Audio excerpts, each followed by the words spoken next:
C'est la première fois, c'est la première rentrée, donc c'est tout nouveau pour nous. Donc on appréhende quand même. La boule au ventre en fait. Un petit peu stressé. J'ai une de mes tantes et ma cousine qui a travaillé là, donc elle m'a dit sans aucun problème, tu peux y aller. C'est une bonne école. Si elle le vit mal, là on va devoir la reprendre avec et puis attendre encore un petit peu. C'est plutôt Laura qui se demande sur quelle maîtresse elle va tomber surtout. Entre Charlotte ou Karine, on ne sait pas. Donc c'est surtout elle qui se pose la question. Mais bon après non, moi l'année dernière tout s'est bien passé, donc j'ai pas d'inquiétude plus que ça.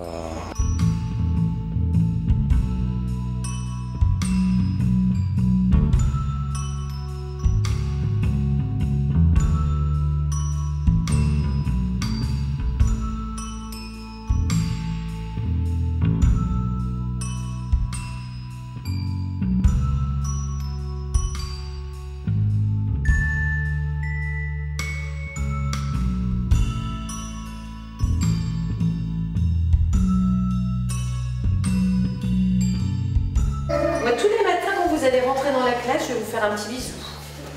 Et je vais vous dire bonjour. En essayant de ne pas me tromper, je vais vous dire bonjour avec votre prénom. Et vous, tous les jours, en rentrant dans la classe, vous allez me dire aussi bonjour. Bonjour Madame Pardieu, bonjour maîtresse. Et puis, on ne va pas oublier aussi Delphine qui est là. Dans notre classe, on a aussi Florine, qui va parfois venir travailler avec nous, vous aider, s'occuper des cahiers.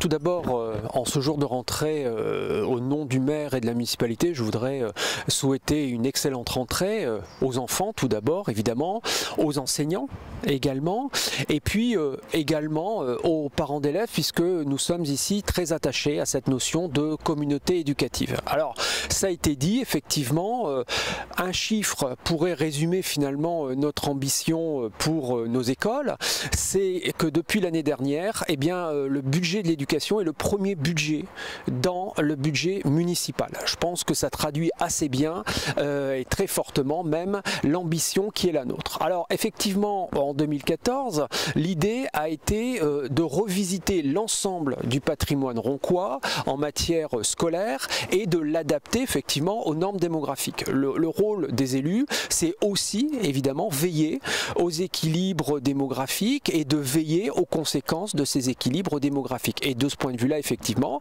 nous accusons une baisse des effectifs, ce qui nous a incité effectivement à revisiter l'ensemble de nos bâtiments scolaires. Premier point, l'idée était de, je dirais, fixer les établissements scolaires sur un territoire. Donc aujourd'hui, nous avons un réseau scolaire qui est très bien équilibré sur le territoire roncois, c'est-à-dire qu'aujourd'hui, l'idée, c'est effectivement qu'il y ait, comme on disait d'ailleurs avant, des écoles de quartier où les habitants peuvent effectivement s'identifier sur une école et un territoire. Donc de ce point de vue-là, nous avons veillé également à ce qu'il y ait un équilibre.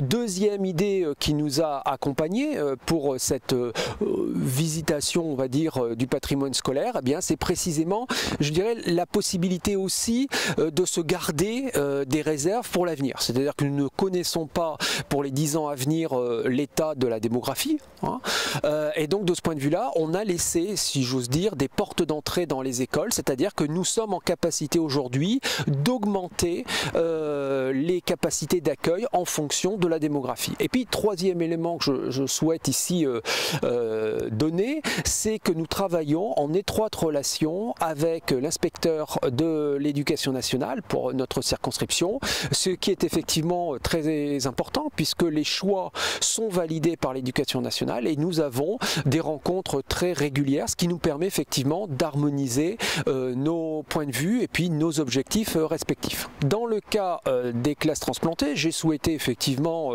à la demande du maire, lancer une grande réflexion l'année dernière sur l'avenir de ces classes transplantées et c'est la raison pour laquelle effectivement, eh bien, nous avons décidé de les transformer, c'est-à-dire qu'à partir du mois de mai 2017, eh bien, il y aura quelques petits changements. Alors, le premier changements, effectivement, dans un souci d'harmonisation, eh bien, l'ensemble des CM2 partira alors à Louris-Ouclard, hein, donc là c'est pas effectivement une surprise puisque c'était déjà le lieu choisi jusqu'à maintenant, mais ce seront des classes transplantées qui auront lieu au printemps, ce qui permettra effectivement de découvrir la vallée de l'Ubaye, je dirais de manière encore plus approfondie. Hein.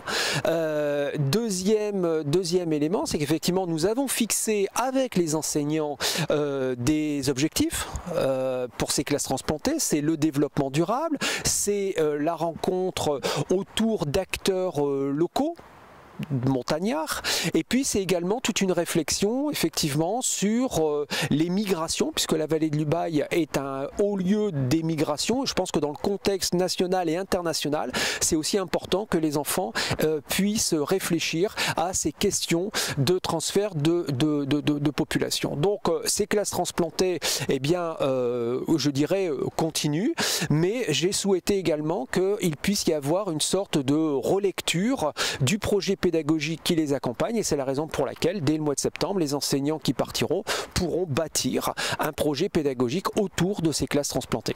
Nous avons pris nos responsabilités, c'est-à-dire que j'ai réuni avec Rodrigue Desmet cette semaine les chefs d'établissement, la police municipale, la police nationale, et nous avons fait, je dirais, une sorte d'analyse de l'ensemble de nos bâtiments scolaires. Alors évidemment il ne faut pas tomber dans la psychose, même si nous vivons effectivement un moment très dramatique au niveau national. Je pense qu'avant tout c'est du bon sens, et moi j'en appelle véritablement à la responsabilité de chacun d'entre nous, c'est-à-dire parents d'élèves, enseignants, élèves également, tout simplement pour prendre ou reprendre de bonnes habitudes. Je prendrai qu'un seul exemple, on ne laisse pas les portes ouvertes toute une matinée ou lors d'une manifestation publique. Voilà, donc ça va effectivement nous obliger à être davantage vigilants, et puis là aussi peut-être nous amener à des réflexions plus globales. L'année dernière, eh bien, on a été confronté à la question des sorties scolaires, mais également des fêtes de fin d'année, et je réunirai dès les élections des parents au conseil d'école, eh bien je les réunirai et nous réfléchirons ensemble pour que nous puissions peut-être redéfinir une démarche collective sur l'avenir de ces fêtes d'école. Donc on continue finalement sereinement comme on l'a toujours fait.